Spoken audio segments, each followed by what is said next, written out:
Welcome everyone to another episode of Broken by Concept, episode 94. We're joined by Nathan Jungle Mott, Curtis Midlane Morgan.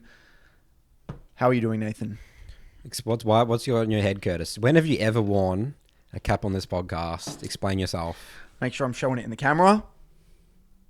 Red Bull Racing. We don't get paid enough for this, dude, honestly. So, advertising Red Bull. was it Christopher Horner?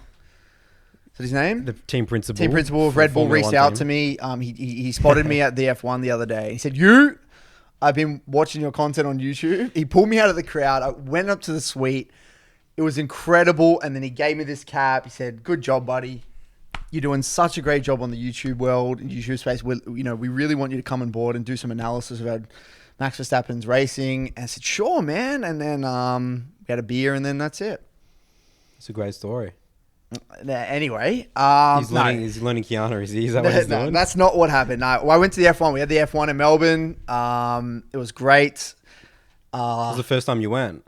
I went when I was a kid, when I was like 12 the first or time something like that. You like actually understood what was going on. Yeah, it was great. We had great weather. Went on race day. Didn't go on qualifying. Had a really great time. Unfortunately, Max Verstappen didn't end up finishing the race, which is a bit of a bummer. But yeah, it was a really, really good evening. And unfortunately, you didn't get tickets. I bugged you about it, but you didn't get around to it. So the attendance was 420,000 over the weekend. So like literally, I'm like the only one that didn't attend, basically. The only F1 fan in Melbourne that did not attend. Literally. But it was really, really good. It's funny when you watch, because I was doing like a bit of a viewing party with my Discord with it when I was watching the F1, because I was watching from home, obviously. Yep. And I was just saying, like, when Max Verstappen went out, I was like, guys, you guys complain about your teammates. We complain about teammates in solo queue. Imagine being at the top. You're second for the whole, like, for the first, like, 30 or 20 laps. And then it's completely out of your control. The car done. The car just and you finish it out, you get 0 points. That's it, none. Imagine the mental resilience you need to be like, because that's Move it. On, that could race. be his end of the season. That's it. He might not be able to get enough points to be a champion again. Yeah, he might not be able to. There you go. You can't compete with Charles Leclerc anymore. And everyone in solo queue, we complain about teammates going AFK and stuff like that. It's like, come on, guys. He's in front of hundreds of thousands of people, millions worldwide. Boom, don't even get to finish the race. Let's wake up a bit here, guys. Get some perspective. It's good to help perspective. F1 is a lot of overlap in terms of there's a lot out of your control. His opposition in the Ferrari has a better car. Imagine that. Imagine, we in league, we speculate what's the best champ in the meta. He knows the opposition has a better car. It's just straight up. It's straight up faster. That's like, we just got to accept that. They have a better car. Race is best of your ability. Imagine like the mental fortitude it would take. You just got to be an insanely better racer than this guy. But, racing is mainly the car. I would say probably 80 car, 20 driver. Would you say something like that? I couldn't say, to be honest. We don't really know enough about F1 to comment. But I just love the competition. I was so excited after the qualifying when I came over to your place to watch it. Yeah, it was great. And it just gets me motivated. Such a great sport. It gets me motivated for League of Legends as well, because I just love competition. It's an elite, high-level competition. Oh, it gets me so excited. So, Curtis, you've been going viral on the internet. It's out of control. You are massive now, dude. So the new people coming to the podcast. I mean, you probably know Curtis, but I'm the jungle guy. Curtis is the mid guy. Yeah, we potentially might have new viewers for this episode. We've got the same old people. What's his name? The Irish dude who drinks too much beer. Kieran. There's Daniel. Oh, the famous BBCers. Yeah. Yeah, we've got the famous BBCers. Milk Puddle and Blub. We've just got the same viewers every time. We're just sick of them. So move on. We're getting new viewers. They can move on. We get new viewers. A fresh start. So what was your video called? It was, I think I played in bronze to prove a point to Reddit or something like that, right? So you posted this video 5 days ago on your YouTube channel, Coach Curtis. It has 111,000 views. It's incredible. Right now, guys. It popped off. And a lot of people loved it. I looked at it yesterday or 2 days ago. It was 90,000 views. You're getting 20,000 views a day. I don't know. It's out of control. So Curtis is going viral. Well, so okay. What we're gonna do? This episode is gonna be kind of diving deeper into this video we made, the Reddit post itself that I responded to. Sorry, the comments to my video. There's we're going to go deep. Break it down. Psychoanalyze, put in our little psychology cap and get to work here. So what we're going to do, for those of you who aren't familiar with my video and the actual Reddit post I responded to, I'm going to give it a quick TLDR essentially, where this all started. Yep. So I got linked on the BBC my BBC channel in the Mid Lane Academy this Reddit post. Because I don't really go on summer school Reddit, so I didn't really know, and I was mentioned in it. So it was by a dude named The Killer Tofu, and basically this Reddit post went on to break down why the main 2 points was, number one, the skill gap in the game is narrower than what most people think, specifically between the ranks, I think, of silver to platinum, or bronze or iron to platinum. And then the second point being concepts popularized, concepts such as like very high level concepts that we call like esoteric or high level concepts, or big brain macro concepts, are actually what is needed to carry your way out or climb out of bronze and silver, rather than just the fundamentals. And he goes on to talk about how how he watched a Nice video kind of playing bronze, and how Nice kind of struggled, even though Nice probably wasn't trying. He's probably playing for fun. Probably wasn't even playing his main champion, things like that. And anyway, he's saying how low elo players are just better than they used to be. Frankly, I can't even see the skill difference between low elo brackets such as bronze, silver, gold, plat. They all understand the fundamentals perfectly and will not be beaten by simply not making mistakes yourself. And then TLDR says, fundamentals are not a secret. Learning materials that recommend people to ignore high-level concepts are actually keeping people from climbing into the bracket, which the high-level concepts supposedly become relevant. So that was the point of the post. And I thought this was such a damaging post for the community. So backwards. Such opposite advice that they should be giving. You felt like you had a responsibility to be like, okay, let's break this down, That's right. guys. I had a responsibility, not only because I was mentioned, but also just mainly because this is doing damage. Because it was so popular. Can you read the TLDR of his by the end of the post? Yeah, the TLDR was, fundamentals are not a secret. Learning materials that recommend ignoring high-level concepts are actually keeping people from climbing into the bracket, which the high-level concepts supposedly become relevant. Which is the complete opposite of your and I's philosophy towards the game. Complete opposite. Yeah. And because it was complete opposite, and it had so many upvotes, it was like the top post on the Summoner School Reddit, why not make a video of it? So I decided to take a different approach. And like I said, I wanted to be evidence-based in my approach, even though it's pretty poor evidence to give it that, because again, I'm not a bronze player, so me playing in bronze isn't the best evidence, not the best quality evidence. I thought to myself, rather than doing like a shitty slideshow breaking down why this is wrong, I'm just going to play in bronze. So I got like a bronze 1 account, and I proceeded to play 2 games with Annie in bronze. But to make it a little bit fairer, I said to myself, I'm not really going to interact with the enemy laner. I'm just going to farm, take somewhat decent quality resets, not make a single macro game call, just like ARAM it, catch waves, and respond, simply capitalize on the mistakes of the enemy, and only use flash defensively, not aggressively. So that was a big one. So that's a big one you wanted to emphasize. That's a really big one I wanted to emphasize. Holding your flash defensively. You don't have to do any sexy plays. It saved me, I think 6 or 7 times in that first game, just flashing defensively. Like, I got like, people tried to dive me 6 or 7 times that game. Like, how many times that happens? Dive you on the mid lane. Dive me in every towers. All of them. I got dived to my Nexus. When the inhib towers are still up. I got dove so many times, and having flash available saved me many, many times. If I used flash aggressively once, I would have died probably, another few times. But anyway. So you're basically trying to be like, I'm only going to do the bones. The build basics. You never looked at a side lane? I didn't. I roamed opportunistically to a side lane when I killed my laner. My Warwick came mid, and we killed the laner, and there was nothing else. And then they were literally pushing up to tier 2, blindly, because they already got their tower. Most of my side lanes died. They pushed up to tier 2, and I just all right, I'm going to waddle over here. I think anyone could do this play, because you just got to somewhat be aware of what's going on in the map. So I just did really, really basic plays, macro wise.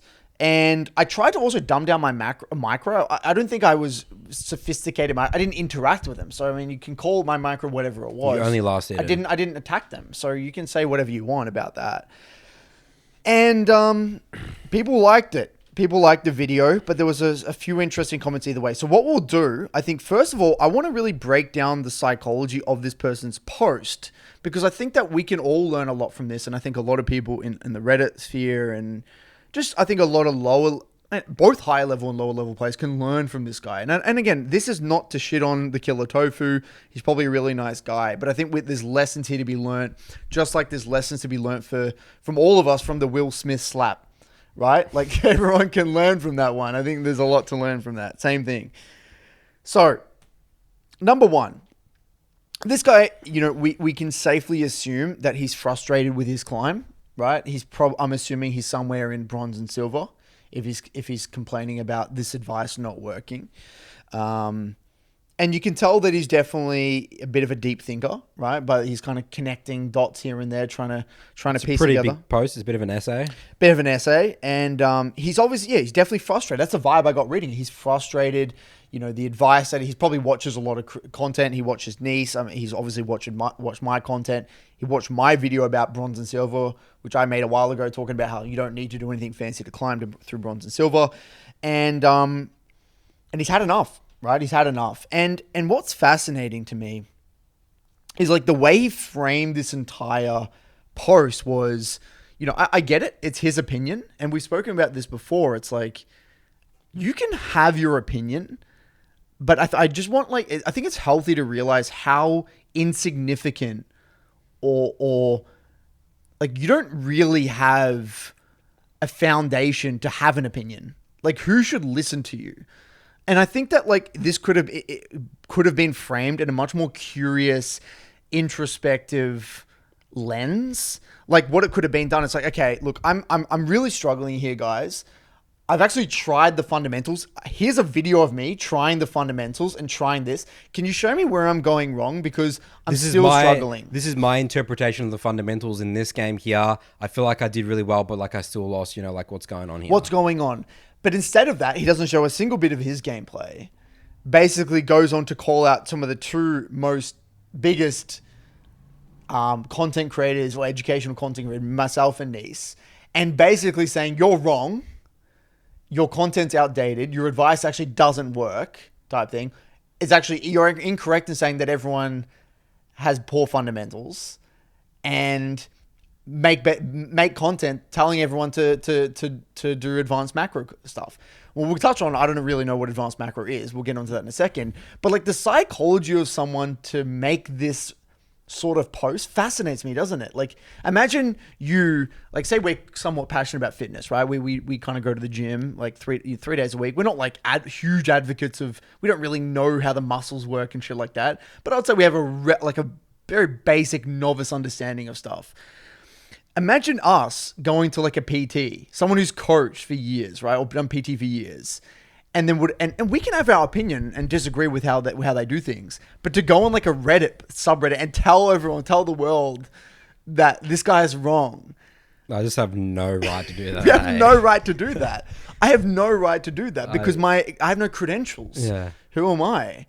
Look at me. Look at my body. I'm not some bodybuilder. I have no credentials here. Well, I guess that the credentials would be you followed the fitness advice. You followed the program. You didn't get right any results. That would make sense, right? Because you would have credentials. If I followed this guy step by step and it still didn't documented work, your whole program, I documented it, recorded it. The form was great. I showed up every day. I did the diet and everything, and I've still got no results. Yeah, that makes total sense. But if I'd never followed what this guy said to me in the first place, or I wasn't ultra sure that I followed the advice, even if I have a single doubt in my mind, I wouldn't be making that post. How would I have the balls to make that call? So already, you can kind of tell what this sort of the psychology of this guy, what sort of person this guy is to make this Reddit post. He must be either, quite young, I'm assuming, or, a little bit confused, to say the least.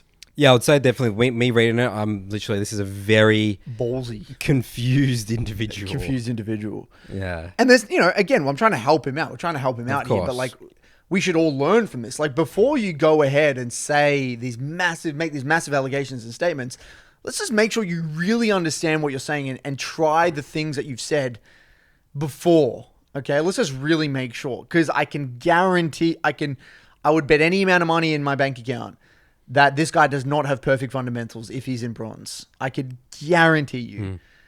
And that's what I'd be fascinated. Yeah, I'd love to look at this guy's gameplay. What does it look like? What does perfect fundamentals in your mind look like? Well, that's what I'd love for him to review one of his games and showing let's say he doesn't do the fundamentals correctly, but if he was able to explain everything that he was doing wrong, that would be very interesting to me. But from what I've experienced, even with my gold players, I've had some people send in reviews like of them reviewing their game to me, and they're missing so many fundamentals. Even platinum players, everything, they're missing so many things, because it means that when they do that, they don't, either we're not doing a good job of explaining what the fundamental is, or they understand it, but they don't want to accept reality about what that like be honest with themselves. Well, people tunnel vision on certain things as well. You know, it's very easy to tunnel vision on certain things in the game. Well, you get distracted, right? You get distracted. It's like, say you're coaching someone, Nathan, how to kind of do efficient clearing with their camps, right? As a jungler, they could do a really efficient clear, and then their laners just all die. And then like they get distracted, like, oh my God, am I like doing something wrong? But like that's just that game. Like you just got unlucky. Like, and they can tunnel on that. Should I have been there? Should I have done that? Well, no, this is just, let's just focus on doing our camps.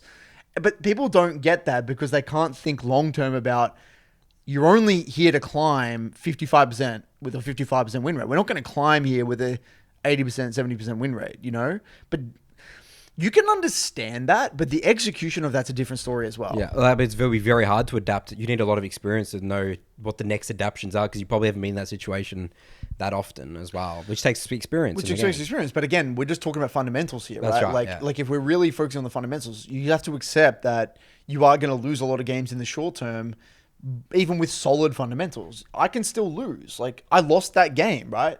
Playing pretty solid fundamental game. The point isn't that this is the best way for climbing as an elo booster through bronze, you know? Like this is not, if I have the skill level and the game knowledge of a diamond player, I wouldn't play like this. Obviously I'm not going to just sit back and not interact with my lane opponent for 12 minutes, but I'm showing you the benefits. The point of the video was to show the benefits of what would happen if I, like, to the extreme, like not interact, only ever react, no proactive plays, and no single macro calls, nothing. What would happen? What would that look like? Let's just cut all the crap, right? Cut the fat off the meat. This is just the meat. This is what you get. And I tried to make it, this is not optimal League of Legends. I even said that. This is actually not optimal League of Legends. This is just, again, an example. If you wanted to, you could easily win that game. Oh, yeah, of course. There was literally a comment saying in the Reddit comment that this doesn't prove that, this just proves that even challengers struggle in bronze. That was one of the comments. This proves that challengers struggle in bronze. Wherever his head the video, mister, you must have missed that line saying Curtis like, I'm not using flash aggressively. I'm not interacting with the opponent. I'm not roaming to anything. Oh, okay. So I think where we started, we actually start with a comment on his initial post. And there was some really interesting comments, because one of the things that really confused me when I was planning on making this video was that people were saying, oh, you know, this guy, the top comment is like, I'm in silver and a guy froze on me for 5 minutes. And it got me thinking, am I just delusional? Like, that's why I wanted to play in bronze. I'm like, am I so out of touch with the game that people are like doing advanced wave management and like stacking waves and freezing waves and like doing all this stuff? Like, am I just really out of touch? That's why I had to play, right? Like, we could be wrong. Like, we're just delusional. We don't play in bronze and silver. Yeah. We don't know what it's like. And one of the top comments was that I got frozen on. But then you scroll down and a lot of people saying that's not true. No one freezes. I've never had anyone freeze me in silver. That's likely a smurf. But how interesting is this? That top comment where someone says I got frozen on for 5 minutes in silver, that got 800 upvotes. Yeah. Think about that. Yeah. So there's either one or two things happening here. There's either these people who upvoted it are looking for like they agree, they want this post to be so true because well, it helps their narrative. And they're like, oh, thank God, that's why I'm in silver, because I just don't know. I've been following this wrong advice. Yeah, all the advice is wrong. It's like, thank God. I mean, that would be very relieving for your ego, right? If you're very ego. Yeah. You know? Yeah. It's like all this time, it's justified. someone's just sent me down the wrong I needed to be taught the high advanced ELO concepts. Right. Or they genuinely agreed with what he said. Right? I mean, there's probably even more reasons, or it just sounds funny. But I'm assuming it's mainly because they look at that comment. It already had maybe a few upvotes from a few people that got smurfed on by some guy in top lane. And then everyone's just joined the bandwagon, upvote. It makes me feel better about myself that I upvote this. So that's actually why I think this post has so many upvotes. I think a lot of people upvoted it to make themselves feel better. Because if this were to be true, and it also sounds sophisticated. Like if you actually imagine if you're obviously frustrated in your games and you've been struggling a lot for whatever reason, and you come across this post, and this guy does a very he sounds very smart writing it. He has it, his evidence. He has a video here. The evidence is some really poor quality evidence of Nice struggling in bronze. He doesn't have the context behind that. You wouldn't have the context behind that, but it sounds like at the surface level, an average player who is in bronze and silver wouldn't question this, would they? You wouldn't want to investigate the authority behind this guy saying it. You wouldn't want to, you're not going to go out of your way to straw man his argument, are you? It's like, this is all conveniently here. It's all convenient. Thank God that helps me out. It's super convenient. It's kind of like something that I've learned in our coaching. When someone gets, I would love to hear your thoughts on this. I get people who join the MLA, right? And we talk about the MLA buff or the Sol 2 buff. They come in and they get results. Like I had a guy came in, P4 to P1 in a week and a half or some shit, just through watching my counter VODs and stuff. And I say good job, well done, that's great. But I don't feel like I got him from P4 to P1. I wouldn't feel at the start, if your ego is telling you you're a fucking beast, Curtis, or Nathan, we're a beast. We're the best coach in the world. Look at this guy. He's got these results. But the way I actually perceive that, it's okay, I've just got this guy to play with intensity. That's right. And he was already gonna. He focused on only decision making, all this stuff. Is I'm just gonna try thinking about all these things he talks about instead of all the destructive bullshit that usually that player would be thinking about, right? It's my teammates are feeding that sort of stuff. With mindset, he's got a healthier relationship with the game. He's more bought in because he's actually paid money for coaching, so he's more incentivized to actually try and get value. That's right. Yeah. There's all these other things at play. I can't take full responsibility as a coach personally of one coaching session for this guy's results. So that's why also when someone gets a coaching session, doesn't matter, it's me, Vega V2, Hidon, LS, Nice, myself, you. If you do one session with someone, the results or non-results, it's all noise to me, really. Results is a long-term game. You don't actually tell, you can't tell over the course of 20, 30 games if someone just got lucky or maybe they just now trying and they've been autopiloting before. They get to the skill level where they would have been without your coaching just because they're more focused and more try-harding. More try-harding because they've bought coaching. Yeah. We have no idea what's at play, or they're just feeling confident because they've gotten some elite coach to help them. We have no idea what's at play. So, when something sounds good, most people, if it makes them feel good about themselves, they're gonna want to agree with it naturally. It goes against our nature to want to disagree with something or call bullshit on something when it actually benefits us. Does that make sense? Yep, of course. Right, and that's how I approach this. And I can empathize with the people who upvoted this because that's like me when I first started coaching and people saying, getting results from my coaching. I understand how that felt, but I realized it's actually disingenuous. And I'm sure, thumbs up, good job, but until you've been in the platform for a while and we've done multiple coaching sessions, then you're getting results, then I'll actually give you a genuine pat on the back. I'm dude, well done. You've put in the work, you followed the process. There's consistency. It's consistency, and now I can actually feel good about my coaching. Until that point, I can't.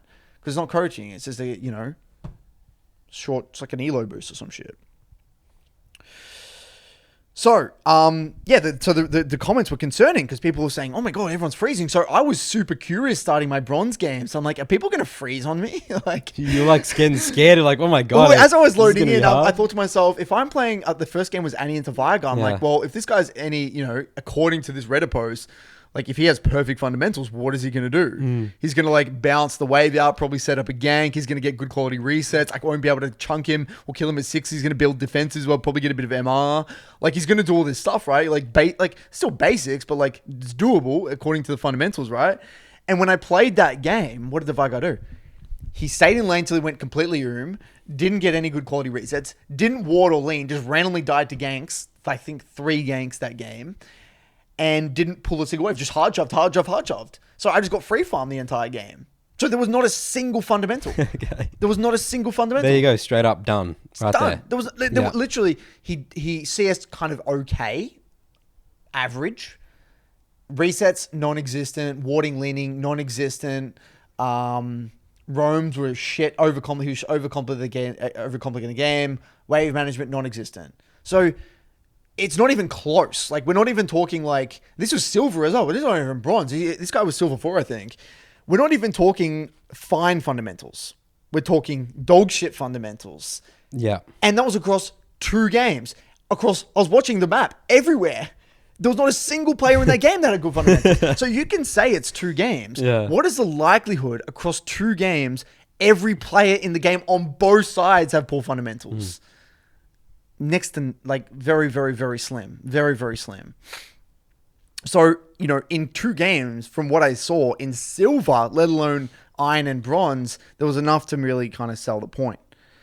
So from there, I think where we go, Nathan, is we go to his reply. Yep. So this is the reply to your video. So he made the post, and then someone posted this on Summoner School. This got really high upvoted, and then he's like, "Oh shit, I've been called out. I need to defend myself." This is his response. I'm going to read it out word by word here.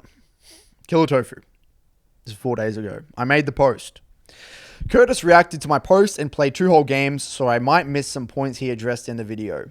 I'll begin by saying my 2 biggest regrets about making the post were, number 1, mentioning names, Nice in particular, and number 2, saying that bronze to platinum have perfect fundamentals. What I should have said is bronze to plat display perfectly fine fundamentals. As in, they're fully aware of the importance of things like CS, wave manipulation, etc. Most variation in this regard is in execution. A bronze player may miss 1 extra CS every 2 waves compared to the plat guy. Is that true from your experience? A bronze is missing a lot more than 1 extra CS every 2 waves, that's for sure. And okay, we'll keep going on for now. My original intent was to get people talking about low elo knowledge and its impact in educational space, not to be an accurate measure of skill differences. Simply put, I'm not convinced it is knowledge of fundamentals holding people back. Coaches continue to promote content that elevate this standpoint to the detriment of the esoteric content, a blunder that hinders, if not worsens, one's ability to climb and learn. This specific point is a huge paradox in the educational space. Do we play safe and lean back on fundamentals, or do we limit tests and push the boundaries of our ability? Playing safe and focusing on CS is an excellent way to achieve a 50% safe 50% win rate at your elo. Because with the exception of people actively looking for opportunities to secure leads, that's what everyone is doing. My whole point is that the fundamentals are not a secret in low elo. Smurfs don't smurf because they're playing safe and farming for 20 minutes. They smurf because they correctly identify opportunities to win. Passive playstyles are fertile ground for others to win the game for you or beat you. These games are a perfect representation of bronze to silver. You can laugh at the Veigar or Yasuo and see how they get demolished after they try to play aggressively, but who is learning more here? ? The conceptual Annie waiting for the aggression or the aggressor. When that painful experience of getting demolished is now burnt into their brains and another limit has been established, what does Annie learn? I can't help but think, as the conceptual bronze Annie, is that all you've done to help someone else improve? All you've done is help someone else improve at the game. There is so many threads to pull on here, Nathan. It's actually overwhelming. But where I want to start, I want to kind of go halfway in here. God damn, man. I'll be honest, this is very difficult.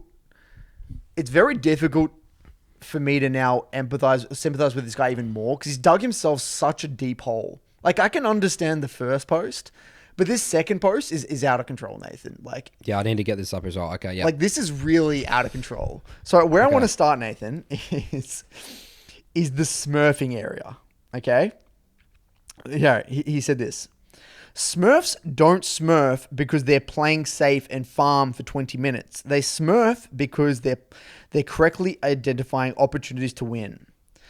So, this is such a small sentence, but it's incredibly important to call bullshit on this, okay?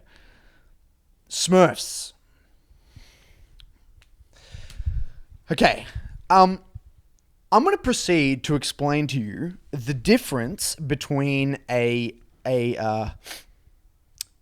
master tier, a first time grandmaster top lane coach and a 4-time challenger top lane coach who's really dedicated their time and energy to coaching. That grandmaster, first-time grandmaster or 2-time grandmaster coach that is just predominantly a solo queue player, just kind of does coaching on the side casually and doesn't do coaching full-time. Maybe they study at university or have a full-time job, whatever. They're very good at the game. If you're making grandmaster as a top laner, you're at the one of the highest levels of the game. Top 0 point, incredibly good at the game. Inbuilt within that, depending on the champion that he's climbed to that rank with, he would have a metric ton of champion mastery, a metric ton of intuition as well.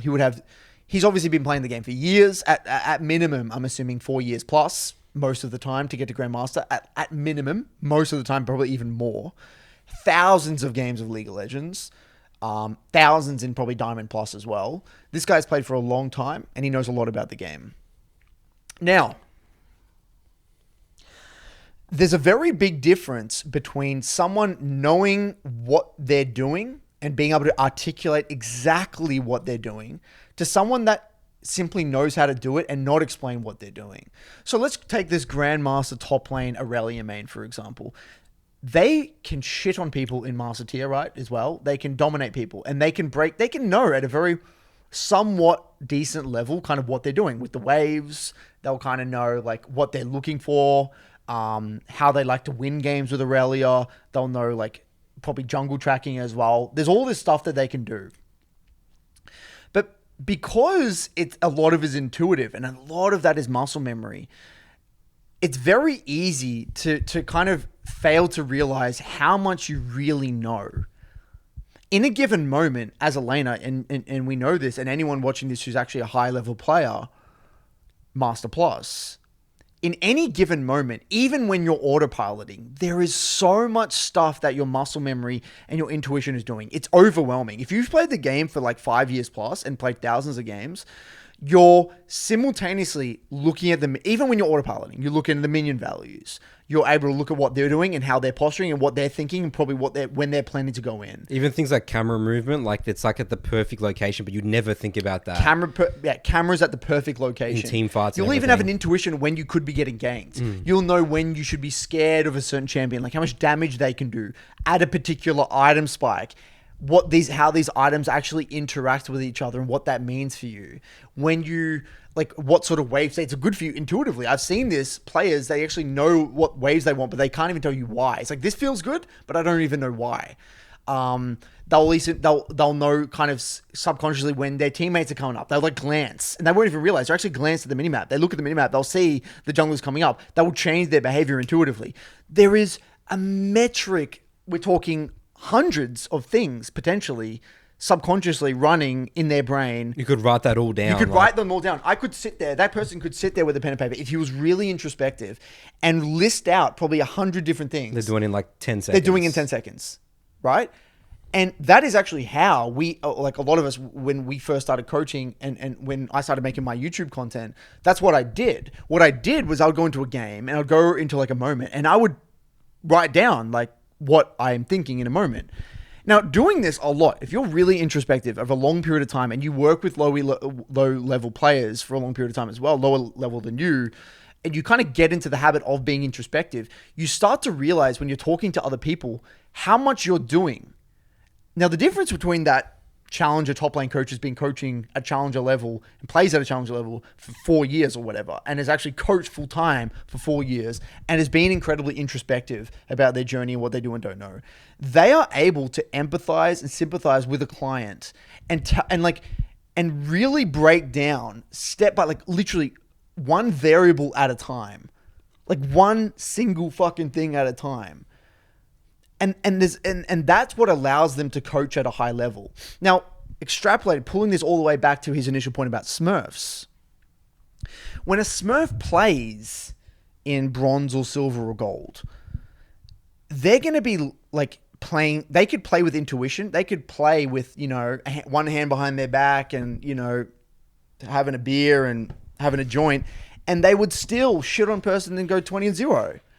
Because there's so much muscle memory and intuition. They don't have to think because they know their limits so goddamn well. It's all anticipation. They already know what the enemy's going to do before they do it. So you can't. Comparing a Smurf with playing fundamental League of Legends in bronze. It's not a fair argument to make, because it's kind of like, it's so far-fetched, it's so far detached from what is possible that there's no point talking about it. Like, we're not going to talk about imagine like an F1 driver, how much intuition and feel they have over the car. They can't even begin to explain what they're thinking when they're driving a car. So get that guy to do a driver's test. Why would we, like, how could an F1 driver, like, we're talking about passing a driver's test. We don't need to get an F1 driver to, like, we're not going to learn from an F1 driver doing a learning test, because this guy has so much intuition and feel about the car. He could like do like a drift into like a reverse parallel and backspin the wheels and, while being hyper aware of his environment at the same time. It's just unrealistic. You see what I mean? So when we're talking about Smurfs here, you can't compare how a Smurf climbs in low elo to the average player in low elo. No. It's chalk and cheese. Yep. You can't just teach 7 years of intuition like that. That's not the point. What we try to do when you climb in silver and bronze is you try to isolate. We speed up the process by isolating skills and going, boom, tick that box, we'll tick that box, we'll tick that box. We're going to do it one by one here. Because back in the day, guys, when me and Nathan played the game, how did we get better? We just played thousands of games. That's it. We just refined our interest. Most people who want to get better at the game, who work a full-time job, don't have that luxury. They go to uni, they go to college, they go to school, they have a full-time job. We need to speed up that learning process. They don't have the luxury of playing thousands of games over the course of 3 years in summer holidays when you're playing in school and you just do no homework and study like you. Our approach was throw enough shit at a wall, eventually it sticks. And that's what most high-low players today, that's what most of them did. Probably not most, probably like 90, it was almost 90%. And that's why I said to you, Nathan, your coaching client with Will, even he's not the perfect example because he played a lot. He did still play a lot, yeah, played many years. He's the first high elo challenger player, rank 1 player, that's properly been coached in like a fundamental way. Yeah, he could break down the fundamentals, everything he's done very well. Better than probably any other jungler in North America. That's an anomaly. Yeah. He's an anomaly, right? He's an anomaly within the high elo community. So it'll be super interesting over the next like 10 years, right? Imagine there's a 12-year-old kid watching content about jungle fundamentals or mid lane fundamentals. Imagine that guy, how much better that guy would be having a really solid fundamental foundation than playing the thousands of games. By the time that guy's 17, we don't know what that pro player would look like because the educational content has only just came out properly in the past few years. So we don't even know what the next generation of pro players will really look like in 15 years from now, 10, 15 years. We don't know what they would look like. A pro player in 15 years from now is going to be completely different to a pro player now. Like the generation, like that Bjergsen generation, whatever, they're all going to fade away. Like that's a very... Even the current generation, that they're all going to kind of die off eventually, and there's going to be a new breed. So this is a different way of coaching. It's a different teaching. Like, we didn't have that. So that's just one part. So that's about the smurfing. Yeah, it's about the smurfing. I really want to highlight that. So the TLDR of that one, you can't ever compare the way a smurf climbs because that's not realistic to you and your journey and your skill set. Because you can't factor in 7 years of intuition. Or 3 years of intuition or 4 years of intuition. There is so much feel to the game that we can't even articulate it in words. And even if we could, a 4-year challenger coach could articulate all, you'd be so overwhelmed. You could make a Jordan Peterson 17 lecture Bible study group on how many fucking concepts there are. The first 10 minutes. You could 117 hours of mid lane, what's going on in your brain for first 10 minutes. It's just ridiculous. Was there anything in that post? I mean, I can go. There's a trillion things. In this post. The big one there, he talks about the idea of limit testing. Right. So I mean, that was like I think his core arguments is that. You played in a way where you didn't limit test at all. So how are you possibly meant to learn if you don't limit test? Well, this is actually... let's actually take a step... Before we even address that, we should actually take a step back. He pulled this argument out of thin air. Like this wasn't his original post. So he watched that video. He's trying to find a way out of this scenario, right? Because like in a way he can't back down. He's not going to say, you know what, Curtis, you're right. Like who's going to say that? Like he's being called out in a way, and someone responded to his bullshit. So his response is never going to be, I'm wrong, you're right. And I should probably listen to you. Sorry, let's try the next argument. Let's try again. Take two. Yeah, he's going to be like, he's going to try and strawman my argument, and rather than giving me the benefit of the doubt and poke holes. Like he's trying to find a way out. Like he's, it's like squeeze his way through a little hole to make himself like not sound as wrong or incorrect. So this is a completely different point. We're not talking about learning. Well, the initial post had nothing to do with learning. It was to do with climbing. It was all about climbing using fundamentals of climb, right? Now he says, but you're going to learn this way, right? Like the Vigar learned more than me in that game. And I would tend to agree from a pure limit testing perspective, although I don't agree that Vigar specifically learned more than me, but as an overarching concept, yes, 100%. Like in League, you do have to push limits in order to learn. And playing the way that I did, what we call the losers game, it actually isn't the best way to learn. Because in League, you do have to kind of push limits. And the way I view it, my rule of thumb is, if you are genuinely unsure about something, always do it. Like if I was unsure of whether I could roam or not, do it. And then we could take a look at it after, right? Or if you were genuinely unsure you could kill this guy, do it. If you're genuinely unsure you were going to die to a gank, and you were scared you could get the kill and get out, do it. Every single time, do it. And that's how you learn. But is that the best for climbing in the short term? No, it is not, right? Because you don't need to do those things to climb. You don't need to do the things to really get to gold. You will get to gold by playing, the losers game, which we've mentioned many, many times on the podcast. So there's a very different argument. And I would tend to agree that this isn't the best way to learn. But that's a completely different point. Are we talking about climbing? Are we talking about learning? Now, ideally, as a person in bronze and silver, you would actually be doing a combination of both, but being very careful about where you're limit testing and what you're trying to limit test.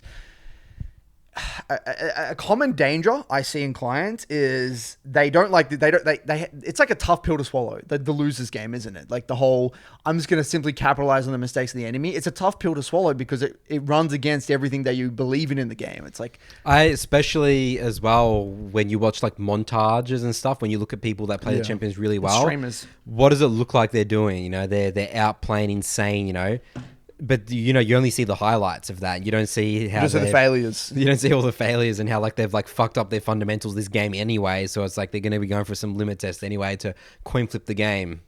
Yeah, you can watch this. I've seen plenty of times watching Faker. Like he makes some embarrassing plays, but that would never get shown on a montage. We only see the plays where Faker pops off, and But anyway, as I was saying here about the. What was I saying? I was talking about how that was the limit test. Oh yeah, sorry. A common problem I see with people when they initially play the losers game, it's boring. It's boring. It's really boring, right? Because you have to sit here. You're not making any proactive plays. You're reacting in a way. You're playing this very 9 sets per minute, farm, play off your power spikes. It's boring. There's all this shit happening. I want to get in the action, right? Dopamine, right? It's really hard to choose not to go to a fight that is losing. It's harder to say no to a play than it is to say yes to a play, by far. Yeah. And anyway, so what do people do? They say, well, look, I want to limit test, I want to learn more. But then they don't get specific about what they want to limit test. So what do? They limit test everything. They limit test level 3 all-ins. They said, I can get away with this kill. I don't have to ward. Or they go for roam after roam after roam. And if you're limit testing everything, it's very difficult to know where you're going wrong because your roam that you limit tested at 12 minutes could have only failed because you were behind the curve from a bullshit play you did at 6 minutes. So everything will look like an error or everything will go wrong the more you limit test. So when you're limit testing and I agree with Killer Tofu, you definitely need, if you want to speed up your learning process, get specific. Do you want to limit test and be a little bit more proactive in your roams?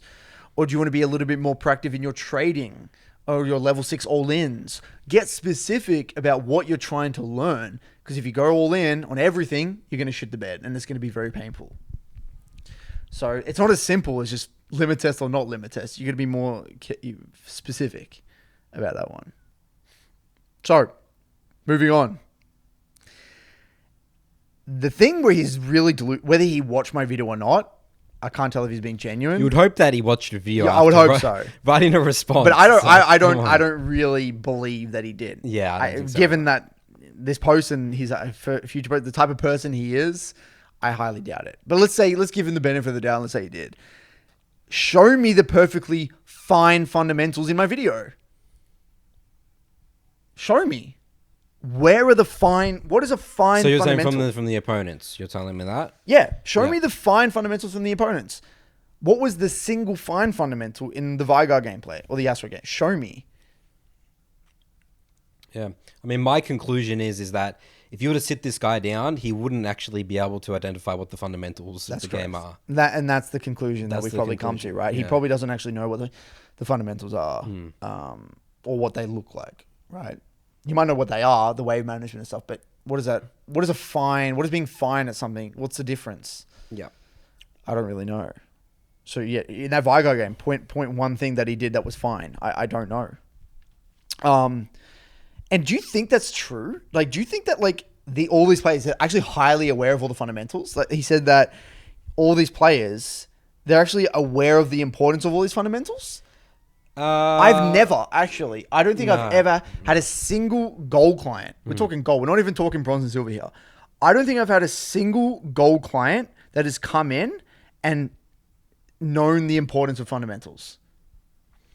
No. Not a single one, actually. No. Out of thousands of coaching clients. Not a single one. Every time I go into say I'm doing a goal coaching session for the first time with a client, their reaction nearly every time is, wow, I didn't know that this is what we would be talking about and this is how important it is. Here's a tear out of I have a gold person, even a platinum person join the Souls. Okay, here we go. First thing, all right, doing their jungle clear. Jungle clear is already too slow, right? That's not even close to perfect, right? That's a fundamental. Next thing, tracking enemy jungler. They didn't know where they started or whatever, so they're just going to go to the crab and then they're just going to go for some random coin flip fight, but they never even thought the jungler could be there. So not tracking the enemy jungler. Not tracking enemy jungler, another fundamental. And then let's say in a situation where the enemy jungler's path in opposite, then they get away with a gank. And then the gank is purely like the wave's in a bad state or like they're not waiting for him to go last hit the wave. And then we talk about what is a good gank and what is about how to actually gank properly. Just a gank fundamental. How to gank properly. Yep. And then that's it. That's end of review. End of review. Oh, and the next thing as well is that they're never as well on their camp on spawn as well. So like, so what they'll do, they don't know how to when to reset to get back on their camp. So like usually what happens is they'll do their clear. They do usually only have time to do one play and then recall back, especially if you're full clearing jungler. You do they'll do a gank, and then a fight, and then like the mid. Then they go mid, and then do the main gank, and then what do they do then? And then maybe like do they ever go back to their camp until they reset? Oh, well, sometimes they could go back to their camps, but usually they've like died or something by that stage. Or they're too low. Or let's say that. But again, by the time, let's say if they don't die, they're on their Gromp, it spawns at 4 minutes, 20 seconds, or your Krugs. Yep. They'll be there at like 4 minutes, 50 seconds or 5 minutes. Way too late. And I made a video about Owner, and watching his stream, he's a T1 champion. This guy's on his camps on spawn, like fucking like that, dude, and that's just the fundamental of the game. So all those fundamentals, that's all I will cover, and then that's it, and that's what we work on. Yeah, because nothing else matters until you know how to do that. Yes, that's right. Because consistent League of Legends doesn't happen if you don't have good fundamentals. No.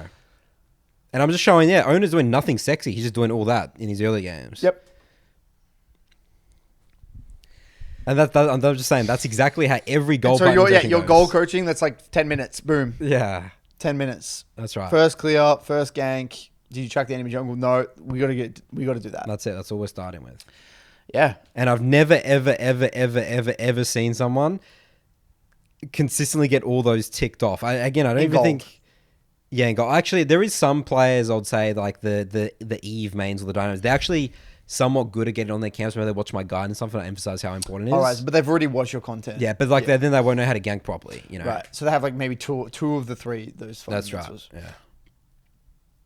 And there's a great comment as well on your YouTube saying It was like it had 800 likes on this one. The mistake this post or the Reddit person is making is not recognizing that focus on fundamentals is not for winning every game. It's for raising your level of consistency. That's right. Winning the same-ish ways, losing one-off scenarios, which doesn't matter, right? Yeah, it's just consistency. Yeah. Where's the consistency? Sure, you can win games not using the fundamentals, but your consistency, you're going to have your bell curve is going to be insanely long. You're going to have like this really, really long bell curve. For people who are unfamiliar with this, I like to think of your rank or your current rank as a giant bell curve with where you're at in the middle. Like you're in the middle, say you're goal 1, you're in there. And then you kind of oscillate between playing at these differing levels. So say you're goal 1. If you have really bad fundamentals, your bell curve goes really far to the left. So you could oscillate if you're a goal 1 player, you have poor fundamentals, you could theoretically play like a silver 4 in one game. Yep. And then, or like a certain section of the game or certain play, you're like a certain bronze section or of the silver game. 4. You can have silver 4 level of laning or trading or something like that, and then be like platinum 3 level or platinum 2 be level high your rank in some certain in micro, whatever it might be. Yeah. So that's why it's not clear cut. Your skill set in very particular skills is there's like a bell curve for each and every skill. But if we're to simplify it overall, like combine all the skills together and kind of get your skill as an overarching player, regardless, if your fundamentals aren't good, even if you're missing one fundamental, your bell curve is always going to be really far to the left. It's going to be extremely long. It won't affect the right-hand side. It will affect the left-hand side. So yeah, that's very important. So if you want consistency, you got to have good fundamentals. And you see that even in high-level players. You actually see it in high elo with like master players. I'll say master players are the perfect case study actually, because master players a lot of the time, they get there very intuitively. But they just make really dumb mistakes. But they might be very good in other areas. They could theoretically even be challenger in some levels.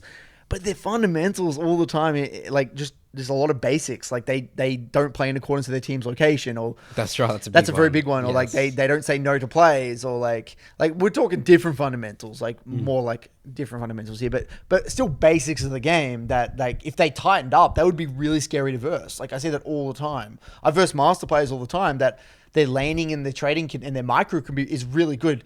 But they just don't zoom out from the game. No. They don't think about win conditions and all that. They're just taking it play by play. Yeah. They're not thinking about 2-3 minutes ahead. No, that's why you just outplay them. Yeah.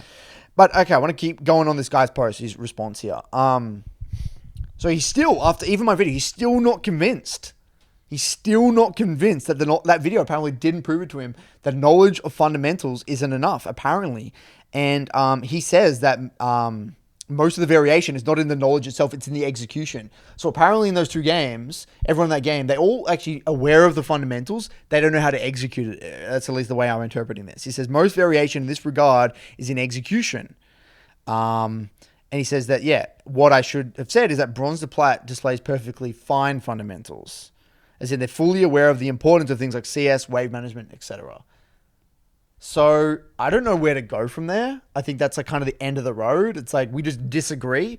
There's a video. There's evidence to suggest that there is very poor fundamentals, albeit it is only 2 games. But if you actually zoom out in that game across all the lanes and all the players in that game, there is fuck all fundamentals going on there, right? We can safely agree with that. Yeah. And the thing is, if most bronze, okay, we were even talking silver players here. So there's silver in my games, right? If we even look at those 2 games, surely there would have been at least one fundamental. There surely would have been at least one. That was done well. Yeah. To say fine. There wasn't even one. So like, what was it? What does it look like? Okay.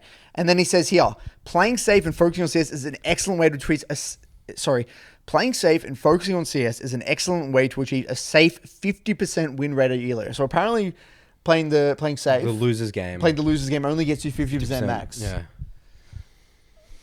And there's many people, Killer Tofu, that have written into me over the past few days, said, thank you so much. I've done this. I've been killing it. And I get comments all the time saying loser's game is probably one of the most beneficial, easy to implement ways to climb. So before you go back, Because I can get, okay, what's also fucking fascinating about this, I released this video, 5 days ago or something? He posted this post a day after. He replied to it a day after. Do you think this guy's ever played the losers game? Yeah, then he went into straight away. He's like, okay, this guy did this. Maybe I should try it out. No. Do you think he's, so Killer Tofu, before you have an opinion on something, now I could be wrong. You could have done this, right? I'm going to, again, give you the benefit of the doubt. Let's say you've done this. Now, sure, show me proof. Show me a few VODs of yours where you've actually played the losers game well with beautiful fundamentals and still can't climb. Yep. Show me. What does it look like? I mean, there's no way he has, though. I can guarantee that he has not, right? Yeah. He wouldn't have listened to what I said, done it, executed it for a week. Even if you did it for a day, it wouldn't be enough. Do it for 2 weeks. Come back 2 weeks later. Give me a reply, and we can take a look at it. Yeah. I mean, the funniest thing just thinking about this, like, imagine, I mean, it's just, everything just falls apart. Everything will collapse as simple as this if he made a video showing it, like, because he wouldn't be able to show it, unfortunately. You know, like, he can't back up anything. There's no, his definition of perfectly fine fundamentals will be completely exposed. That's the funniest thing. Like, it's funny, we've been talking about this for 50 minutes and like, it would just, everything can be solved by just doing it and then showing it. Yeah. How funny is that? Yeah. Most conversations on Reddit words just don't mean anything. Like Reddit, you can just like, they just don't mean anything. You can just send one video, like one game, and like there needs to be nothing said. Like you don't even need to reply, you know? It reminds me of this quote I heard on a podcast recently, was said, you can prove any skeptic wrong, or something like, you can prove any like, I think it was like any entrepreneur that has a new crazy idea wrong by just giving them all the money they want and then getting them to do it and then see what happens. In a way, like give them give them a few $1 million, show me what you can do, and then most of the time it doesn't materialize. Business fails. Like, it's not actually a good model. It's not a good idea. It's not a good idea. Like the idea just doesn't let's I love that. It's like let's just do it. Yeah. Here's the money, and most of the time it just doesn't work. And I love this. It's like, let's just do it, Killer Tofu. Just do it, and then if it doesn't work, we can go from there. But it's just not. So. Yeah, and then I think he had another reply later on. I mean, he just goes so deep. He goes full Reddit analyst mode, talking about like just words. Yeah, talking about how like trying to say how the Vi guy learnt more and all this shit, and which wasn't even the point in the first place. Yeah, it was just ridiculous. It went out of control. So I tried to give him the benefit of the doubt. He dug himself a pretty big hole. Then there's that. So let's go on, to highlight a few of the funny YouTube comments, because I think there's some bangers here. There was one here from Bedsy. It said here, this reminds me of a quote from a chess grandmaster, Ben Finnegold. This low-rated player was beating me all game, but then he blundered his queen and I cleaned him up.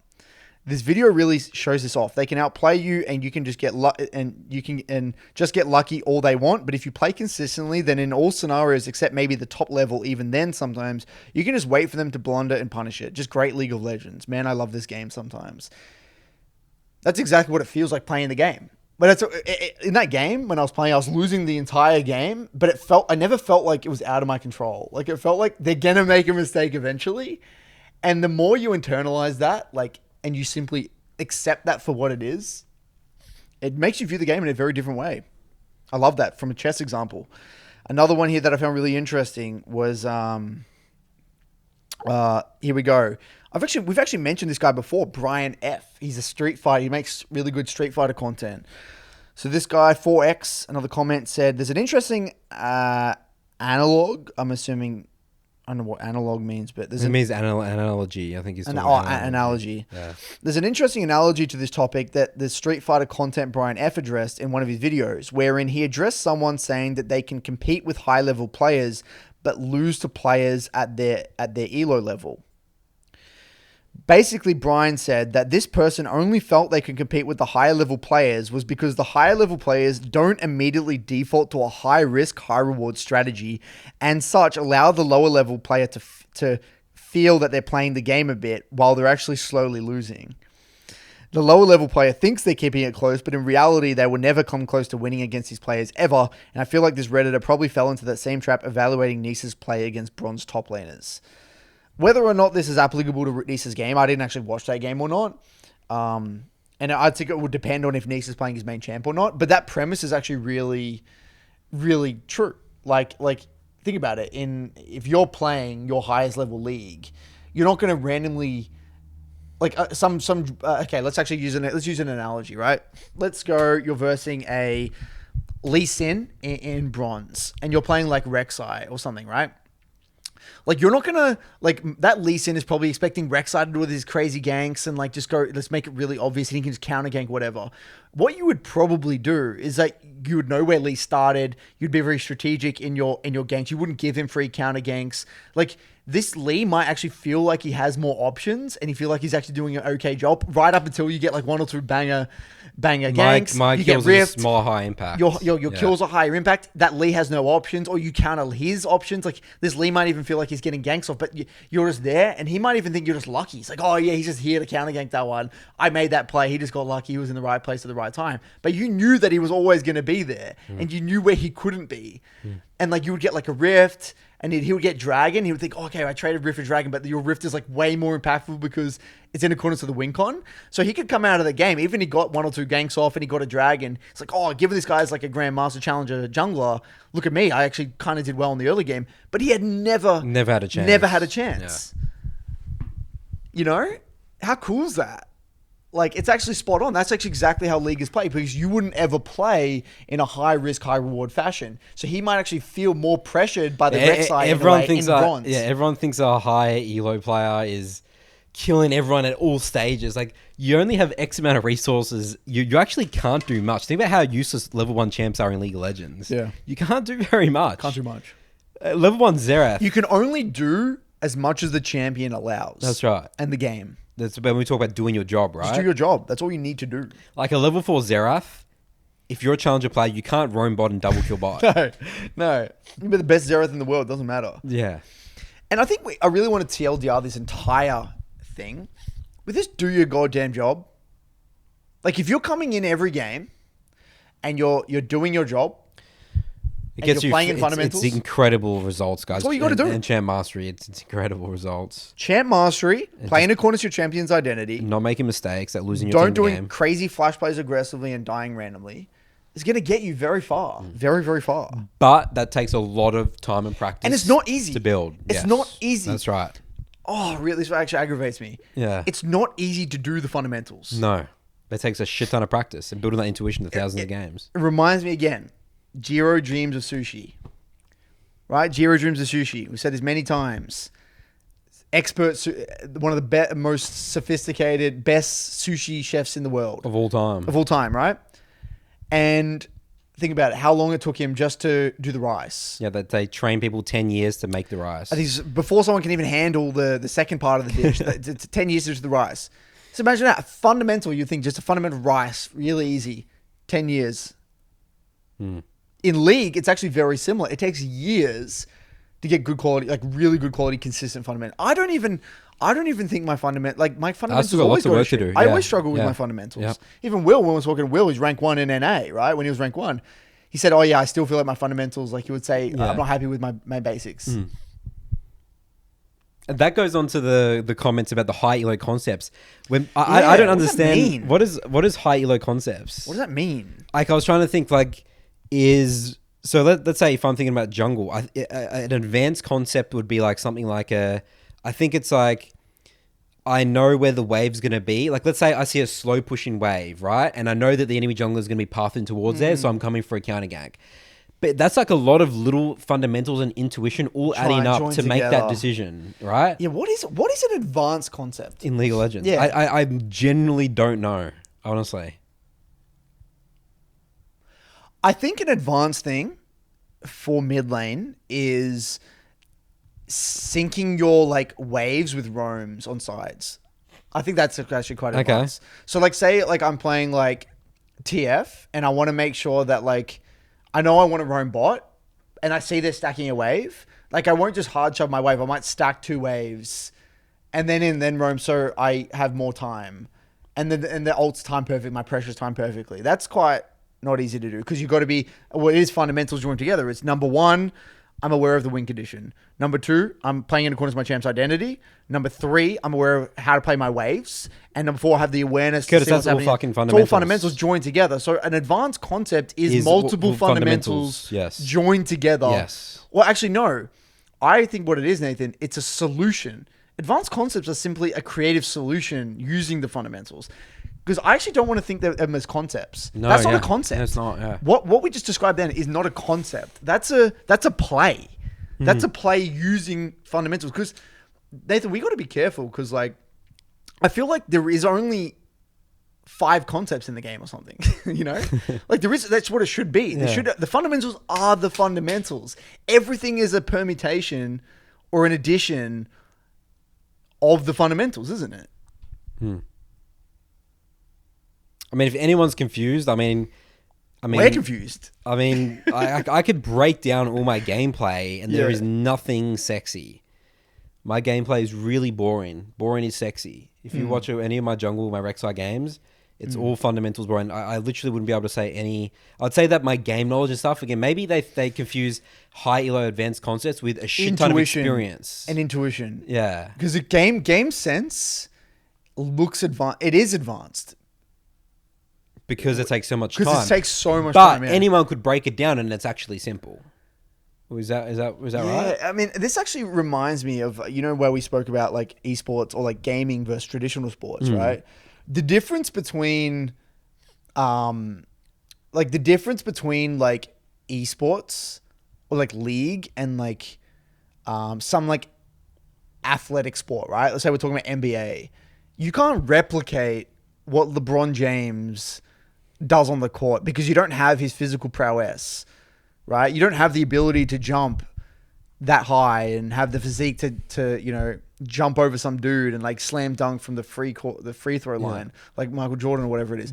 But what in you're league saying you right can. there, and what you're saying right there is why people are so passionate on Reddit and why they think they can have opinions. I think more so because you could type it out and they could theoretically have an understanding, right? Because it's just purely clicks, mouse clicks, movement. Anyone can do that. Right. And you're just using your brain. Right. So everyone should have an opinion. Yes. Yeah. That's why the people are so more passionate about it than anyone else, than any other sport or anything. That's the unique thing about League of Legends. Thing about it. That's a good point. You I really never thought of think? it like that. Yeah, because if anyone can do it, then I think everyone would know that LeBron has insane fundamentals. But they're like, oh, well, fuck, he's physical. Like, I can't. the genetic element. Yeah. But my point was mainly like, in League, we could theoretically break down every play and practice tool it, and you could just do it, right? Like everyone can do it in that one moment. But it's like in that one moment, it's like say you broke down a play from like in your jungle where it's like, okay, like I panned my camera, I saw that top wave was like getting frozen on. You know, I'm clearing my camps up. I knew that Lee started that side, so the Lee can't be here.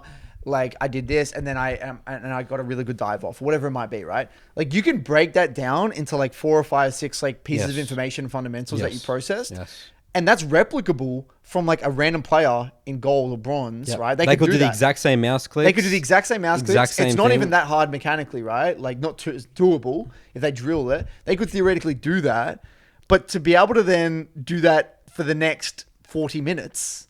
In every single play, every single situation is incredibly fucking hard.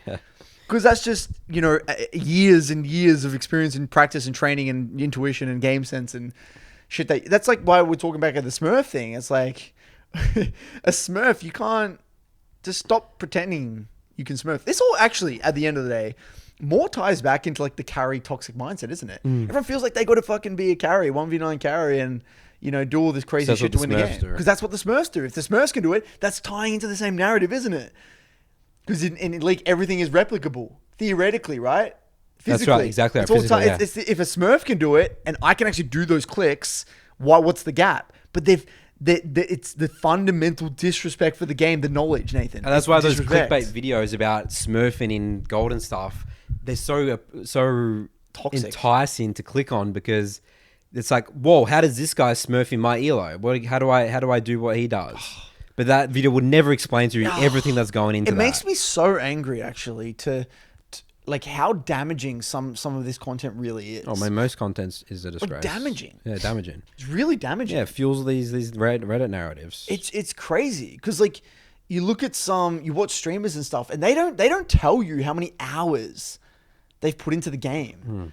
Like sure, Midbeast. You watch Midbeast. He's played, dude. Midbeast has played since like season 2 or season 3. He's an old school gamer, right? Midbeast has played thousands of, like, we're talking probably up there with some of the most played in the world. Like, think about it. He's streamed and played League for so many years.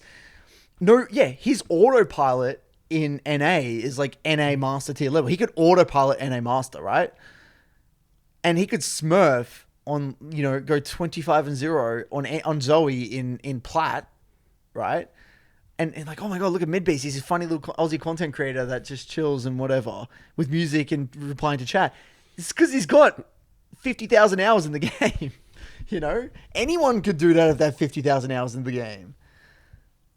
Not everyone, but a lot of people. Yeah. It's the fundamental disrespect for how complex the game is. Yeah. That we try to get across. And how League important is so hard. the fundamentals are and how hard they are to learn. That's correct. So we're going to be careful. We're conflating a lot of things. Okay, so let's summarize here. We've got the way I'm envisioning it in my mind. Like I'm a visual person. I have like squares in my mind, like buckets. Okay, one bucket over here, something that we've spoken about. A lot is fundamentals. These are like the core concepts of the game that, when combined, you can combine the fundamentals to create plays. So what this guy, Killer Tofu, perceives as advanced concepts are simply fundamentals joined together with situational awareness and champ mastery. That's like the formula. Situational awareness, intuition, champ mastery, boom, with fundamentals, you get an output. You get a play that you can do. That's a play right there. And you can actually not have the fundamentals there. You can actually remove the fundamentals from that equation, make a play, but what do you get? Inconsistency. So that's the additional little thing. That's like a math formula. You get inconsistency in the end there. So another one we spoke about was fundamental disrespect for the game. People believe League is actually easy because everyone can do it. It's a computer game. Well, there's that narrative, but also you can replicate what a pro player does. Because there's no genetic difference, right? With like a LeBron James. So there's that narrative there as well. And then there's the need, probably also just the classic Reddit things, which is not executing on things. Feeling like they're not genuinely curious. They feel entitled. They feel like they deserve to be not in that ELO bracket for whatever reason. Maybe because they've ingested a lot of educational content, or they've watched a lot of streams, or they've good in other games, or whatever it might be. There's that entitlement. I get this vibe of entitlement when I read these Reddit posts. It's like, I deserve to be in this rank, or like I deserve to not have these struggles.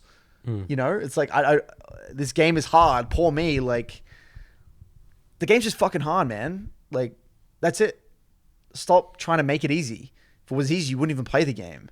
And the ladder is a competitive system. Oh, there's that as well. The ladder's a competitive system. It's not. If you want to play for fun, get the fuck out. Let's reward everyone for, I saw a really funny tweet of someone, I think I linked this to you, of someone saying, this is like a really hot take, but the rank system should have no LP losses. Everyone just gains. Everyone wins. I mean, come on. Imagine the right to say that. Like how disconnected you are from competition to make that tweet. So that means that whoever plays the most wins. I mean, come on, guys. Like, what's going on? We've lost the plot, Nathan.